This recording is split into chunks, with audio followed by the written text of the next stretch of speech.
Sarah Fraser, I am so excited to have you and I doing our first live stream on Rumble and YouTube. How are you? Rachel, I'm so excited too. I feel like I haven't done a live, kind of like a live podcast taping in a minute. So, Since last night? well, that's true. Last night's show, yes. But I feel like it was live, but kind of a closed audience. But we're really broadcasting out to the world. I mean, we're live on YouTube, we're live on Instagram. It's been a minute. We are. I know, this is so exciting. So all of our flaws and all, if we screw up, it'll be funny, and maybe we'll never do it again. So we'll see. I know, right? I already told you, girl, like if we keep doing this, I have to get far more glamorous. You just got back from Spain. Where the fuck is your jet lag? You look so good. Oh, thank you. Well, it's funny when you go on a trip like that and you're there just for Taylor Swift, you make sure that your whole life is all Taylor all the time. So we were up till 3 a.m, like doing all these things, looking at the lines. The weather was beautiful. But yes, my daughter and I took her to Spain to see Taylor Swift live perform, because to get 2 tickets to fly over there, to stay in a hotel for 5 days, it was cheaper than getting 1 ticket in Miami this coming October. Really? Seriously. Yeah, it was amazing. It was such a good trip. So actually, my advice to people is pay up, pay for the tickets, go to Europe. She's still on tour in Europe for a couple more months. Do it. It's so worth it. I actually looked at tickets to go in Miami still, and the tickets are like $4,500 per ticket in a terrible area. So, and I don't think those prices will come down. I happen to think she might get engaged over the summer. I think that it'll only go up. And the show was so good. I know we've talked about this. My daughter and I've seen it before, but now that she has this new album out, I mean, it's like a new performance. Not entirely, but it's great. It's so good. Do you think you'll see it again? No, I probably won't go back, but it was amazing. I went this summer here in LA, last minute purchase, and I swear I think I probably spent $1,600 on the ticket after maybe it was 17. Anyway, I can't remember. It was a complete. I just felt as though the Eras tour is a moment in time in pop culture. Like, I have to imagine like our parents with the Beatles, that's just never going to happen again. And it was everything. It was actually worth $1,600. Isn't she? She's unbelievable. I mean, and to do that night after night, the energy, you can actually feel the love in the arena. You can, I have to imagine it's almost like going to a giant meditation. Yeah. It's out of body. So you guys look like you had a great time. And we did. Now I probably won't splurge on it again, but I'm not shocked that the ticket prices are through the roof. It is worth it. She's incredible. Yeah, she's incredible. And the best part of the concert, even though she's such a good performer and the stage lights up like you've never seen anything, what's amazing about it is to see everyone else's reaction and the people sitting around you. Oh, and this was an interesting fact. You know how they always have someone they pick in the audience that gets her hat during 22? Feels Like 22 or whatever the hell her song is. The little boy was sitting right next to us. So we got to watch them. They came down the aisle. These 2 guards came and picked him out of the crowd. And we saw it happen. And my daughter was like, he's going up on stage. And we're like, no way. And they brought him right out. And the kid was, I'm like going to get teary eyed thinking about it. The kid was so excited. And the parents were so excited. And then to watch him up on the big screen and how happy he was. And then to come back and sit in our seats. It was incredible. You feel so happy for the people that have dreamed about going to this concert. So anyways, it was a great time. It's awesome. It's awesome. Yeah, she is. She right. Doesn't she evoke all the emotions? You're so elated. You're on cloud 9. You're like at a club. You're crying. I mean, it's like when someone can take you through a whole array of emotions. I mean, that's like when you're an unbelievable performer. Yeah, her show. That moment is so good when she picks somebody, that child. It's like you can't help but be just so emotional about it. It's amazing. So, all right, I wanted to get into our hot topics of the week, things that you and I, who are both in the pop culture world and beyond, find interesting. So before we jump into what's mainstream and people know about, I want to talk about the little scandal that we are spokes of a little bit, which is the David Yontef from Behind the Velvet Rope scandal. For some reason, he seems to rub people the wrong way. And I think it started with Kim D. And then it was Kelly Dodd. And I think he has some issues with Heather McDonald. And then he and I had a little bit of a falling out, which listen, I'm somebody who would never broadcast that to people. It was something personal to me. So that had to do with, well, I'll tell you what it was. He had me on a show. He asks me to call him a lot, to call in, and he'll be filming a show. And he took something that I said and got, he's very good about getting headlines, but the Yeah. headlines he got were completely inappropriate and clickbaity, and I didn't like it and I didn't appreciate it. And I saw a bunch of Bravo podcasts and stuff repeating that stuff. And I said, David, you have to tell them that that's an old comment. That's a comment from like 10 years ago. And none of this is true. It had to do with PK and Dory getting divorced or whatever, getting separated. And I didn't like being brought into that. And it's not fair. Somebody's divorce is their divorce. And, I don't like all that. And he was like, well, I can't control what people say. And I was like, actually, you can. You can make a statement that comment was old and, that Rachel doesn't talk like that. And I'm not saying that I'm in a relationship with PK now. It was kind of ridiculous. And I didn't like how he handled it. And so for that, then the way he handled me after that, I just was like, okay, well, I can't do this anymore, because a friend needs to really have your back, and we're all in the same industry. So I know how it works too. So that was my issue with him, but I don't need to go on everyone's podcast and talk shit about him. You know what I'm saying? Yeah. Yeah. So the comments from people yesterday, because I saw that Kim D had talked about all the people that have fallen out with David, people were saying, well, when is Sarah Fraser going to end her relationship? Or they were betting that he will end it first with you because there will be some sort of drama. So do you have any comment for that? Well, first, I was tagged in that video, and at first I didn't look at it because I try not to follow too much podcast drama, just because years ago, you might have known this about me, but I co-hosted on a show called The Kane Show on Hot 99.5 that was like syndicated in DC. Yeah. And, Kane had a lot of mental health issues, but he was like always in these radio wars. And it was always like, you can't talk to this person in radio. You can't talk to that person. We hate this person. And it was so like, most people are great. Yes, some people are not helpful creators, but and especially in podcasting, all of us have to help each other because this is such an independent medium. Yeah. So I grew up in that with radio, of feuding with people. I don't pay attention, but people had sent me this video and I finally watched it. And look, I've said this publicly. I like him a lot. And I told David this a year ago when they had their falling out. I'm like, you guys are stronger together. I went through this with Kane, and Kane had mental health issues that the two of them don't have. But, Kane was so jealous and so conniving behind the scenes, and nobody could become more popular than him, and no one could make more money. And the truth of it is, if he had just let us all go do other things, keep our show as the main thing, but make money other ways, do other things, our show would have become exponentially more popular. Rising tides lift all ships. And I said this to David and her in DMs. I was like, try to work it out. I said the same thing. You're never going to be as strong as you are together. People love you together. And I thought we had a good conversation on DM. I didn't really know Kim before that. So I can't say we were ever friends, but I saw her, and, look, I have nothing but love for Kim. I think she's incredibly talented. She knows the most scoop about New Jersey. And, my experience and my work relationship with David is totally different because we both came into our relationship with our own separate businesses. And David's always been super upfront with me and saying, you don't want to work with me, as in us creating a podcast together, because I'm very difficult. And I was always grateful for that, because most people won't tell you how they really are. They do things and then you find out. And he's always been fully transparent with me. And I will always, I hope we're always friends and co-collaborators. Cause like I said, I've been through this with Kane, and I never want to do it again, because I was never as popular except for when I was with Kane. And I kind of have that relationship with David. And so to me, it's I think you have to keep your own separate business. I don't know the inner workings of their relationship, but all I can say is David has been nothing but amazing and helpful and transparent with me.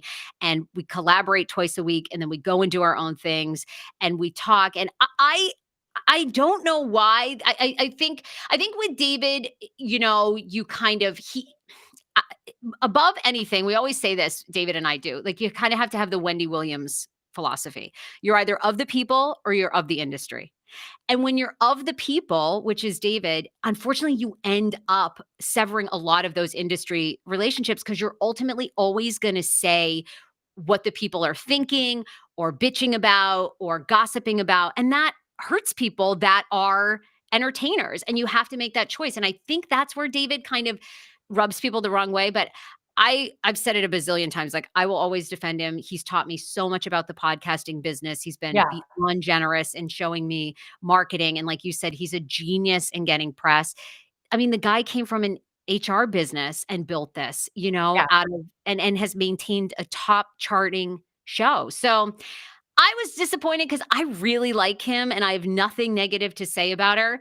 And I felt like that was a video. I feel like Kim's hurt like about their relationship. And Yeah, well, she's still talking about it, so it's interesting, but, yeah, I agree, listen, I like David as a person. Eventually, I will call him and we'll make up. I don't know that we'll do, the I show hope together, not. and, Yeah, you yeah, guys are great together people too. people used to love when we did collaborations, and, the bottom line is that I always wish people the best. I am having Kim on my show to come do a recap in a couple weeks of the drama going on in New Jersey, because that's not really on my show, and so I wanna know all about it. So, I'll hear from Kim then too. But anyways, let's move on from that because not that many people know about that drama. Okay, I see somebody's actually They asking, about Bethany Frankel, and this was not on our list, but I think maybe we should talk about this for a second. Is she still unhinged about the whole Chanel thing? Wait, are you a Bethany? Bethany? I feel like she's become more popular than ever, or she just deletes all the negative comments. Are you a Bethany stan? Like, do you? So I'm not. I find her. First of all, she's very intelligent. She knows what she's talking about. I think she's similar to Hillary Clinton in the way that she rubs people the wrong way. But I think she's very. She knows what she's doing in this industry, and there's no one better than her at it, right? So she is methodical, and anytime she posts something, there's a reason for it, and she's smart. So I can't fault her about that, but I get where she's coming from. But do you think the end goal is to get Chanel to give her a deal or make a I don't commercial? think I'm she not. has any idea what the end goal is. I mean, this is the umpteenth unhinged thing she's done. Okay, before what happened to Reality Reckoning? Where are we with the union? I think it just like fell off. Like everybody stopped talking about it. It was such a big deal, Okay, and but now then no one talks where's about it. your unhinged videos about that? I mean, there's still so many reality people across all platforms being mistreated. Where are the videos on that? What about being a makeup influencer? Where are those videos? Right. So I think she does start these big movements, and then who knows how they're ending behind the scenes. But she has so many ideas, and she goes from one thing to the next. So it'll be interesting to see if she gets some big makeup conglomerate deal, right? Or if I thought the whole reality reckoning was that she was going to start a network or become a big talent agent or something. We haven't really seen that. But I don't You know. have I you do have think to it's want good. Oh yeah, go on. no, I was just gonna say the thing that bothers me is that there's so when she posts, she really acts like she doesn't give a shit. When you see her posting and smearing bagels and making food and stuffing it in her face and not even having a stitch of makeup on, you've gotten to the point where you're like, I don't give a shit. I'm better than everyone else, and I don't care what anyone thinks because I know I'm rich, I'm famous, and anything I say is going to go viral. So good, the power to her. I mean, I would never sit there and eat lobster like that dripping down my face. Would you? No, I'm not actually, confident enough in myself. I probably would mostly because I'm lazy. I don't know. We've spent a lot of time talking about Bethany. I think there is no strategy right now. I think she's a ship without a rudder. She's so talented in so many ways, but she'll never launch a network because you have to want good things and you have to want other shows to succeed. And I don't believe that's what she wants. I think Bethany wants attention at all costs. And I mean, this is coming from someone. I just had this something about her rant where everyone was like, "You're an attention whore," which I am at times. So I can relate. But I think Bethany's on another level. I think she's so addicted to the love, the hate, the likes. It doesn't make any sense. I Yeah. mean, it makes no sense. She's so talented. What happened to this like YouTube? She kind of a couple months ago launched these vlogs, these like YouTube vlogs where she was going to businesses and trying new things. Terrific. Mm. Nothing sticks. What about the just be divorced? What about Just B, where we were interviewing old Bravo stars? I mean, I don't know what's going on in that mind, but I think it's far more chaotic than people think, and she's I tried a agree. couple times. She'd be awesome at a business show. You know, she is she's genius at business. She would be great at, like, a bar rescue show where but that would be about helping other people, and I think she's very good at making it seem like she's about other people, but she's completely about herself. Yeah, I think she's probably very hard to work for. But she did have that show with Mr. Wonderful. They actually asked me to be on it, where they help people figure out situations, lawsuits, whatever it is. And I think it got canceled after one season. Anyway, all right, that's enough on Bethany. Something that was in the news in the last 24 hours was Lady Gaga. Everybody was congratulating her on being pregnant, and she is not pregnant, which is, as you know, as a woman, the most terrible thing when somebody accuses you of being pregnant, not accuses you, says, "Oh, congratulations, when are you due?" and you're not pregnant. So I will tell you something that happened to me once. Really? You? Really, me. So when I was probably 29, I was really heavy. And well, really heavy for me. What?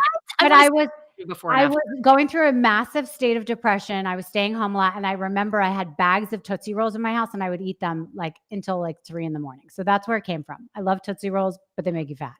So I had, like, this stomach, okay? And I remember going into a store, and some woman said I was on my way to the gym, but I stopped at this food store, and this woman said, "Oh, how far along are you?" And I didn't know anyone pregnant. I knew nothing about pregnancies. So I was like, "Oh," and I said, "Oh, I'm, 2 months pregnant or something." And she's like, "Oh, I thought you were further along." It just got worse and worse. Okay. So I left. I started crying. I went straight to the gym, and I basically got anorexic after that because I was so upset. It was so upsetting to hear something like that, especially when you're a little bit younger. And anyways, so that has happened. I feel bad for her, but she seems to be taking it with a grain of salt. Oh, This is oh. me. I was the same way. I was about 50 or 60 pounds heavier. I wanna see where's George? Bring up her before and after pictures, Wait a George. minute. Are those a pair of pants that are stuck in your crotch? What is Yes. that?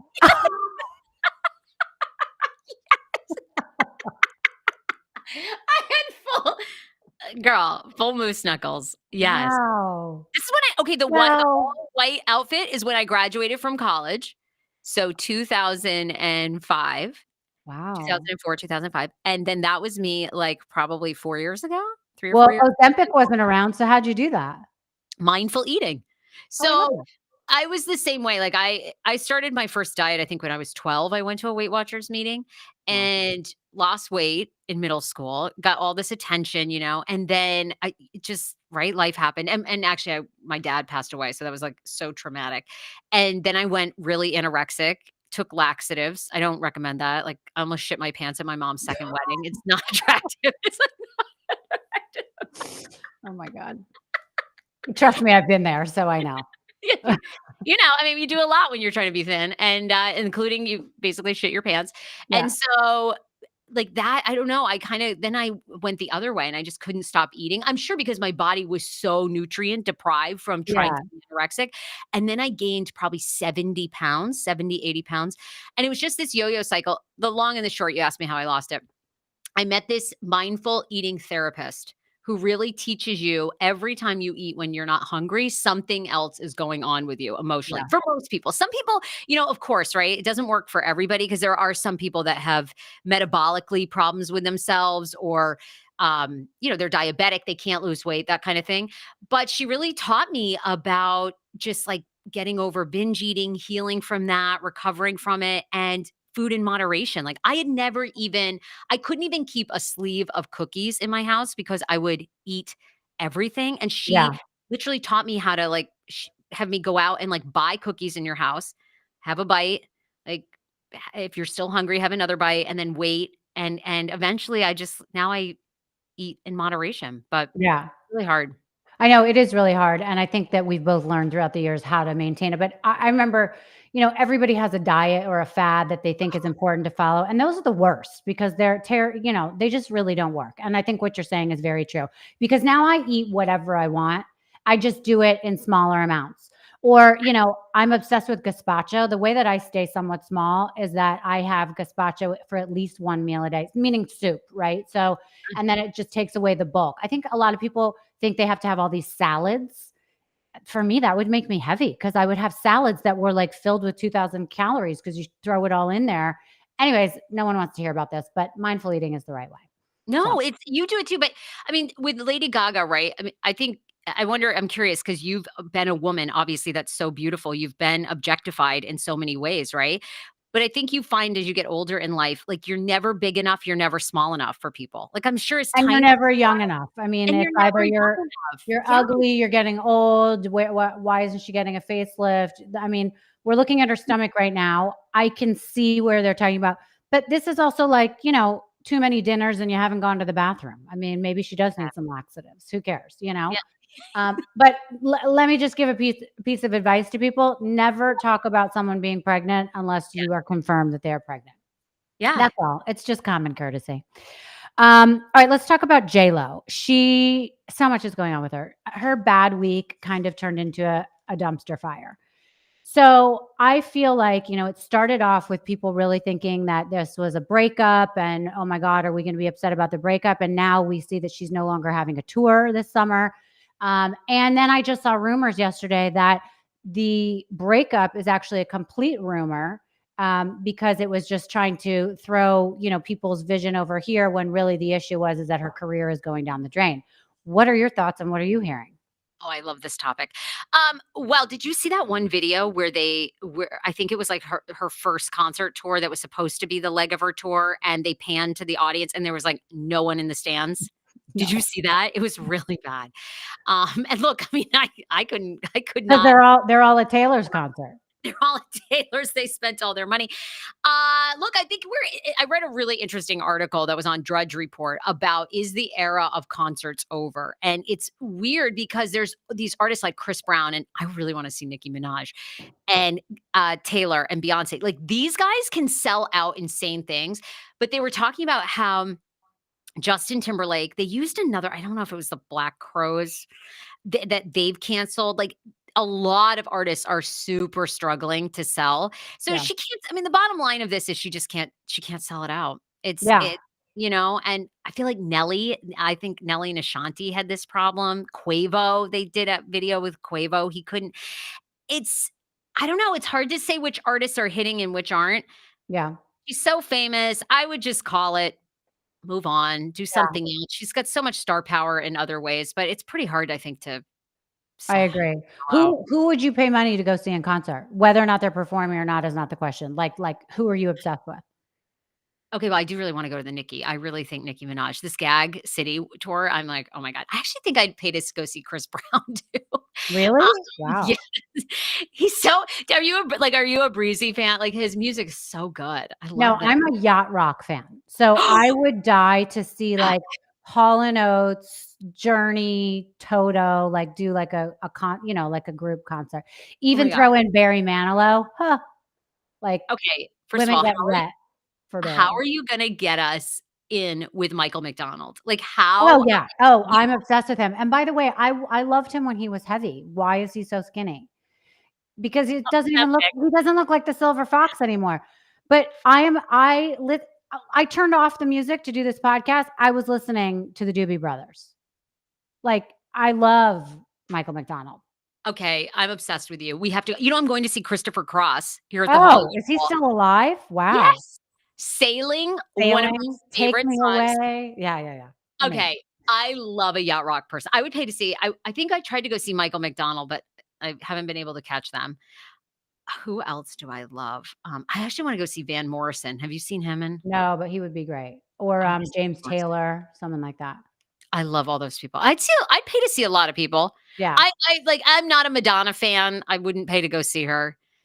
Uh, No, and I think so many people she's in a bunch of class action lawsuits right now. I happen to be friends with one of the lawyers that's suing her, but, and I think it's actually a little bit of an odd lawsuit. I mean, the fact that she was late to open, I'm not sure why people think that that's okay to sue her for, but they are for a lot of money. I know, and I'm not gonna see Cyndi Lauper's on her last tour, but I'm not gonna see her either. Oh, yeah. Well, yeah. Okay. Let's talk about this summer, actually. Speaking of, Summer Olympics are coming. They are in Paris from July 26th to August 11th. Are you excited for this? I'm sort of less excited about the Olympics than I used to be, but, yes, I know I'll watch for sure. I Yeah. mean, the Olympics is always a great time, right? It's amazing camaraderie, it's such great TV watching. So, I will watch. Probably I'm not as excited. I have to get into a storyline. Like, Yeah. whose storyline is good Okay. this Well, so Okay. the gymnast, oh my God, now I'm forgetting her name. The gymnast that had to quit because of her mental issues. George, who are we talking about? Simone, is it Simone Biles? Simone Biles, There yes. we go. Simone Biles, that will be fun to watch and see her come back. I think everyone's excited for her. I always watch the gymnastics and I watch the swimming. I'm totally here for those. I think that those are kind of interesting. The diving, listen, I had Greg Louganis on my show, who's the guy, for people that don't know, in the 80s, he was the Olympic diver. He won all these golds. He was so handsome and beautiful to watch too. And he hit his head on the board when he was diving, fell in, got blood in the water. And no one knew that, number one, he was hiding that he was gay, but number two, that he had AIDS. He was HIV positive. At the time, they just called it AIDS. They didn't know. And they didn't know that much about it back then. So they assumed that this was a death sentence. He assumed it, and he hadn't told anyone. So I had him on to talk about that and to talk about that one dive and what it was like to be in the Olympics. And, so you're right. Following these people's stories is so interesting. I think, this year is going to be different. They have a couple new sports being introduced. They have break dancing, and they have kayak cross. I'm not sure what that is. Oh, yeah. And some believe that skateboarding, surfing, and climbing are new. They actually debuted in 2020, but people, I don't think, paid attention. So I had someone on a couple months ago to talk about breakdancing, and he's the one training the two. There's only two people from America. I guess that's how it works. There's only one man, one woman, excuse me. Okay. And so I'm actually excited to follow that because, to hear, his name is Flips, who came on my show to talk about what it's like, the training, the history of breaking, the fact that it's in the Olympics. It's kind of a big deal. So I think people should kind of look into that. You should Okay. follow it. When do you think pickleball will become an Olympic sport?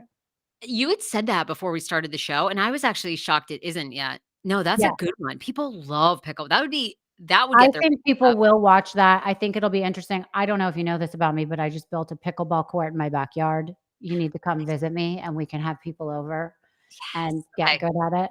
But in doing my research, I will tell you, here's what it takes. The sport must have an international governing body to be considered for admission to the Olympics in order to oversee the doping regulations. And men's sports need to actively be played in a minimum of 75 countries. So maybe that's the issue with pickleball. They have to get it up to that. So, but I can imagine in the next 8 years, maybe not 4, but 8 years, pickleball will be right up there.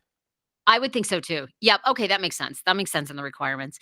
Yeah, Yeah. I mean, and to your point, the gymnastics will be huge because the women's US gymnastics team always brings it. Simone Biles is, she's on, everybody Yeah. is obsessed. So that'll be really good. And then the swimming is good. I'm so curious who the US swimmers are because, 4 years ago, right? There was the Michael Phelps. I think we had the woman that was the oldest female swimmer. I think she was in her 40s. Mhm. Who are rooting for her. So I do always love when the stories emerge. And yeah, And that'll didn't we wasn't there isn't there a transgender one, or am I getting that story wrong? Leah, whatever her name was. yes, but that was college. Oh, college. Okay. Olympics, college. Okay. Yeah. But swimming is fun to watch for sure. So Okay. it's yes. I mean, God, remember the Michael Phelps years? It was, I mean, you were glued. He was such a game changer. Yes. Okay. Next topic. Carl Lentz has returned. Carl Lentz, for people that don't know, he was the disgraced pastor of Hillsong. He's made his comeback after 4 years where he went missing. Everybody was kind of curious where he went. All these documentaries came out about what happened in the Hillsong church. He had a mistress that came out and said that they were sleeping together. I actually had her on my show about a year ago to talk about it. And also his nanny had accused him of having an affair. So this was a total upset in the church community, obviously. And now he's back. He has his new podcast. He's still with his wife. Do you have some comments about that? I do. Wait, did you already mention that? Did you watch the documentary? I did. What was it called? It was so I was just looking up the documentary. I don't know, George, can you look that up? Hillsong? Was it something Hillsong? The Uh, Secrets of Hillsong on yes. Well, there Netflix. was It a was couple so good. documentaries. Yeah. Yes.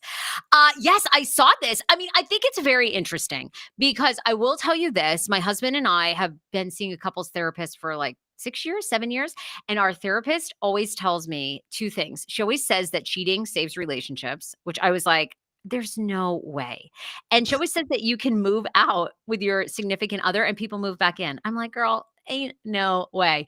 But she says it's true because if somebody cheats in a marriage, there's something going on, even though, of course, if you're the one being cheated on, it's not that you're directly doing something. That person took those actions, but there's something's gone on wrong in the relationship. Yeah. Unless the person is some men are and women are just like complete, narcissistic, like cheaters forever. They're never going to change that. Mm. But it sounds like with their new podcast that there were some real fundamental issues going wrong in their relationship. And I'm sure fame played into that and all the pressures on him and, however they were handling it, which obviously wasn't working, and money and all these things. So I actually think their podcast could be good because for people going through it, that wanna try to work it out, and I thought she was pretty honest saying like, "Look, I never thought I'd be that woman that would ever, ever, ever stay," and I Yeah. think a lot of women that are in that situation can relate to it because they have kids, their families, their whole thing. I actually like it. I think it could be good. Yeah, I mean, I definitely will listen to the podcast. I think people will want to hear what happened and what he's been doing. I think a lot of their story has already come out in the documentary, especially the one that he participated in.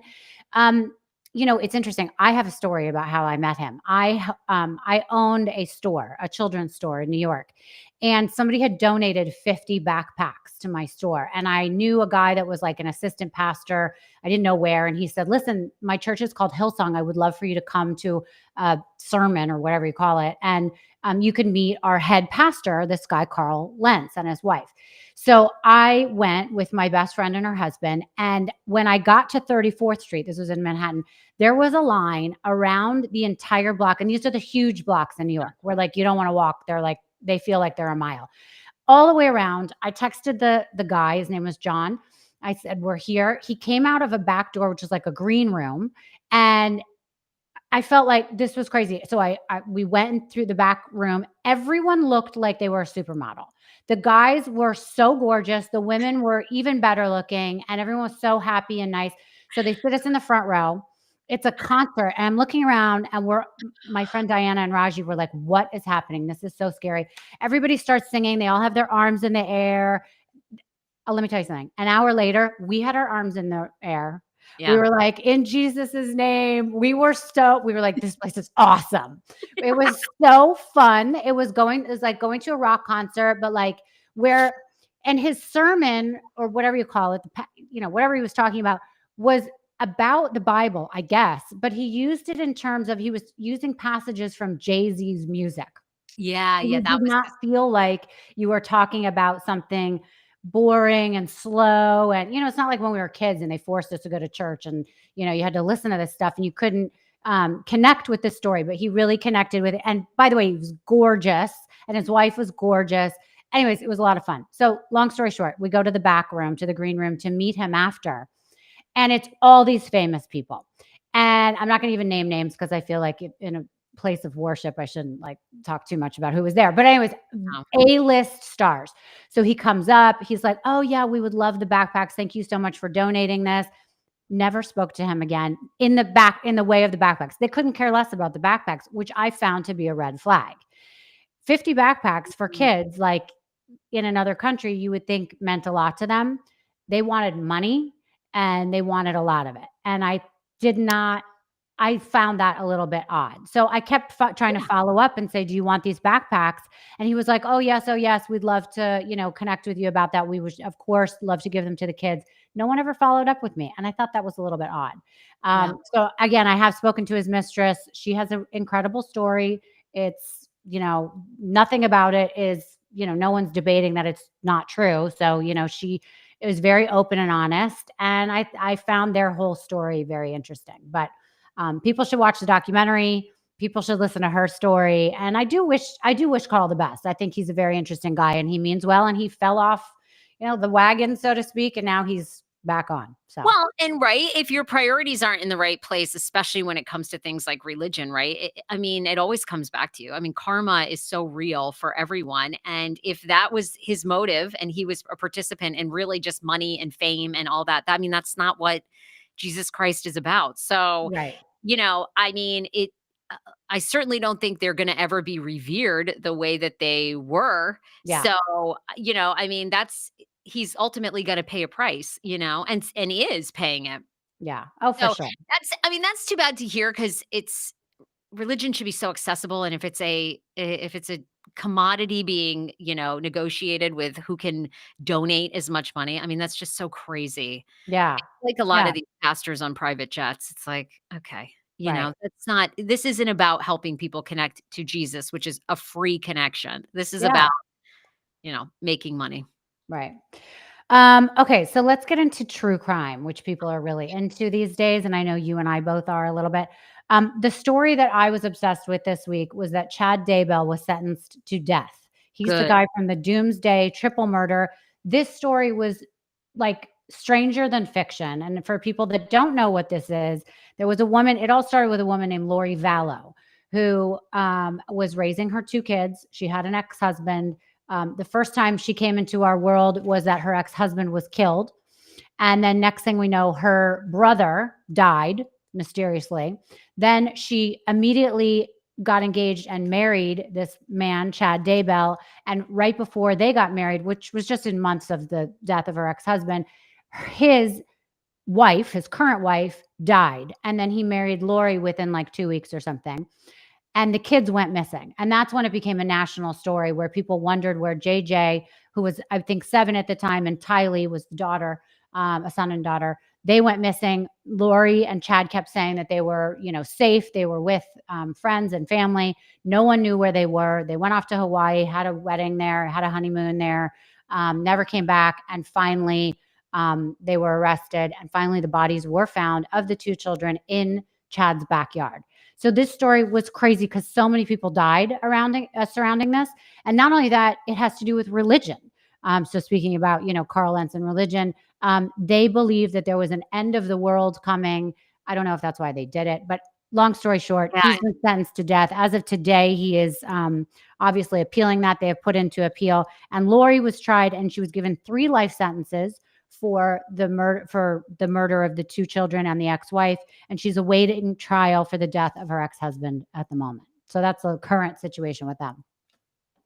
I mean, well, first of all, like hopefully they fry him and he does get the death penalty, but I'm sure it will continue in appeal for a long time, which is why lots of reasons why people are against the death penalty because the cost of it is so high because they appeal and appeal and appeal. I mean, you got to make sure you're really killing the person that did it, but I think he Yeah, really did it.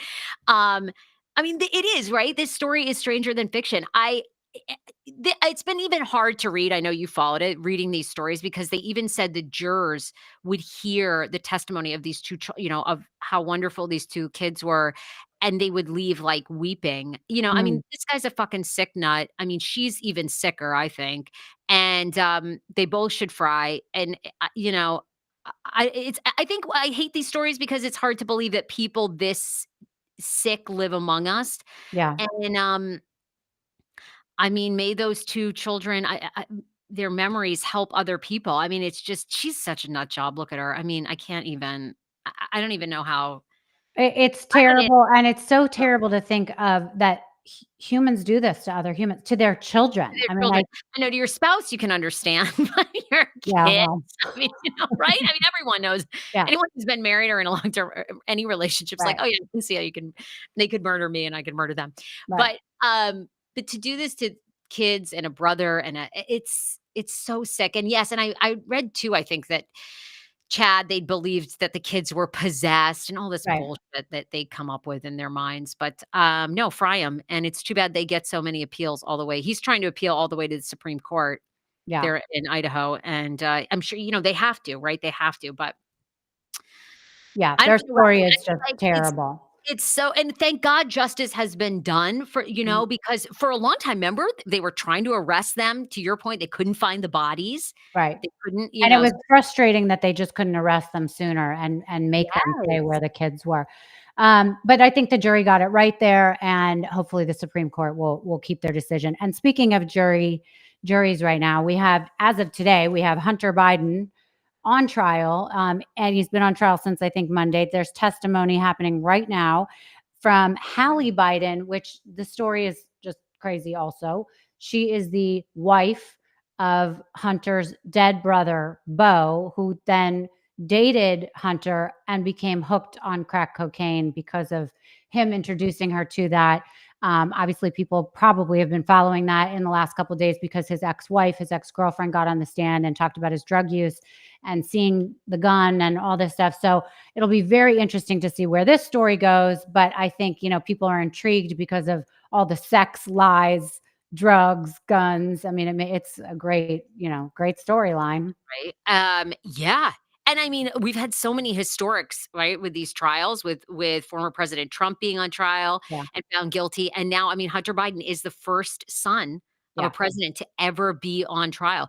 Yeah, I was reading they didn't think that the testimony was as damning as the prosecutors wanted it to be from Hallie yesterday. And I think that's because they wanted her to say that he was high on crack when he purchased the gun illegally in 2018.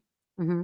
So, but that was shocking to hear that again, when people grieve, like obviously she was so in love with Bo, and you can see how I think just things went south after his death, and he was so young, and it really destroyed that family in a lot of ways. Because I mean, it's certainly a And it strange. could and it could destroy this presidency. I mean, this testimony can really affect how people are gonna, vote Yeah, going forward, I think. But, to talk very briefly about, when a tragedy like that happens, I think it is known to be very common that someone will hook up with or even marry the best friend yeah, of the dead spouse. I know going through September 11th that a lot of people I heard, that's people would right. lose their husbands or wives and they would marry other firefighters that worked.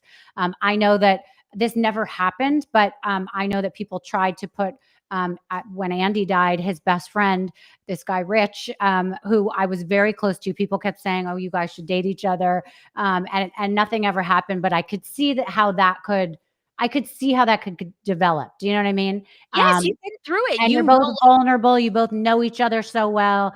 So, Yes. anyways, I think it's understandable. But then to go get hooked on crack cocaine is a whole nother level of changing your life and going down a rabbit hole after a loss. So. I know it's. So it'll be interesting to see how this trial pans out, and I cannot wait for the verdict. I think this one is going to be harder to prove. You have to prove that he was high when he purchased the gun, and I don't know that anyone can actually say that. So we'll see what happens. The last topic I want to get to, because I think this was a really big deal this week, was what happened when Dr. Fauci was testifying in front of Congress about the coronavirus. Everybody is sort of going nuts about the back and forth between Marjorie Taylor Greene and Dr. Fauci, who she refused to call doctor. She refused to give any respect to. And she berated him and said that he should be in prison. Now, listen, there are Republicans, especially, who may not believe in the coronavirus and what happened with COVID and all this stuff. But I don't think she's doing any favors to the Republican Party. I thought that was so disrespectful, how she spoke to him. What did you think? Yeah. Okay, I didn't see the clip. I saw her after getting at a press conference or being talked to by reporters and just saying that basically, he should be in jail for what he George, did. do you have that clip? I do. Give me 1 second. Okay. So I saw that. I'm not surprised from Marjorie. That's her MO. Mm. And But why hasn't she been kicked out of I just don't understand why she's still around. She's so disrespectful. Consider this your sign to stock up on sign day. Because right now at Vistaprint, all Like her? signs are 20% off. So you Oh. can bring in business with durable banners. Make your message stand out with yards. The voters are into her. That's a great question. It's a great Yeah. question. I just think that at this point that got very disrespectful. And then with her latest thing where she's trying to oust the Speaker of the House. I think she might be on her last leg, but I'm not sure. I did see her at I was at Mar-a-Lago maybe a couple months ago. Donald Trump was sitting there at the next table, was Miss Green, whatever you call her. And she went over to say hello, and he pretty much ignored her. So I thought that was very telling.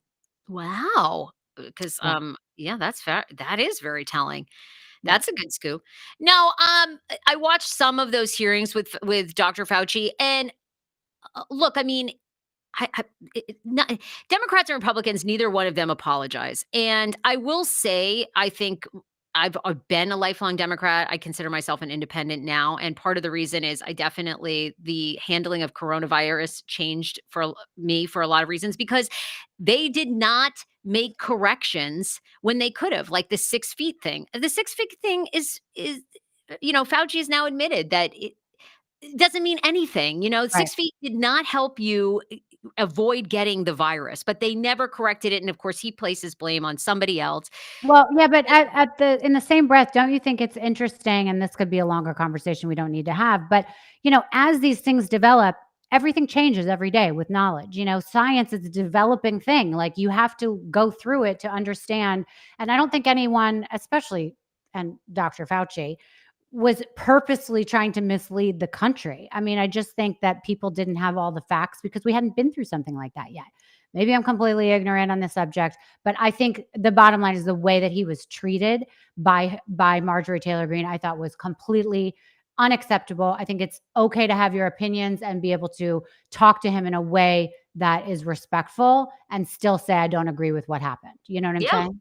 I agree And with that's that. the problem with our country right now. Like no one listens to each other and no one just gives sort of the respect of listening, being heard, and then moving on. There's too much anger and meanness. So I don't like that. No, we do. We do have to listen to each other 100%. Yeah. And I think when you you make it such a spectacle, you're missing the points. But I mean, I don't know whether you think Fauci should, but I mean, they should have been more responsible in correcting things. I mean, Sure, it was, absolutely. But I think it's like hindsight is 2020, obviously. I think at the time people were doing their best because they didn't know. And maybe I'm wrong in that, but that's what my thought process was. yeah. Okay, so I know that we have a heart out with you. So we wanted to practice this, you guys, see how it went. Yes. Hopefully we will be doing this on a more frequent basis. We will see you guys again I love soon. Sarah, tell people where they can find your podcast. I drop a podcast every day on the Sarah Fraser Show. You can find it on Apple, Spotify, iHeartRadio, everywhere you get your podcasts. Perfect. And my podcast is Misunderstood with Rachel Uchitel. It drops every Monday and Thursday night at 6 p.m. Eastern. It's always people that have been misunderstood or are on a mission to change their narrative. Or if it's not a specific person, we're talking to ordinary people with extraordinary stories or about topics that we think should be reconsidered. So we're always open to take people's suggestions for guests, but we have a lot of really fun, interesting guests coming up. We didn't even get to talk about the fact that I have Mary from Sister Wives that I interviewed, and she's coming on Monday. It was a great interview. I can't wait for everyone to hear it. And I know you will be excited to hear it because you cover all that stuff. But people should go onto Sarah Fraser's Instagram because on a daily basis, she's updating you on all things reality TV and Bravo and her life. And she's great.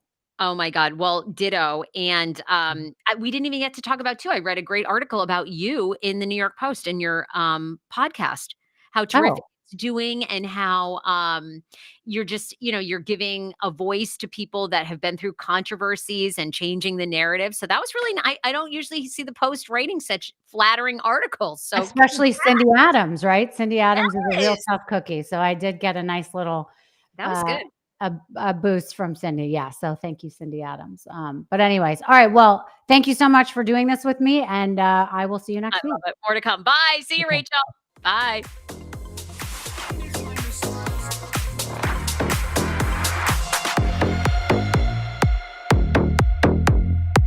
Thank you so much for listening to Misunderstood. I'm your host, Rachel Uchitel. Please be sure to subscribe to the show and give us a 5-star rating and review. You can support the show by joining our Patreon at patreon.com/misunderstood with Rachel Uchitel. Do you have ideas for the show or want to reach out? Email us at info misunderstoodpodcast@gmail.com. That's spelled MISS understood. Thank you so much, and I'll see you next time.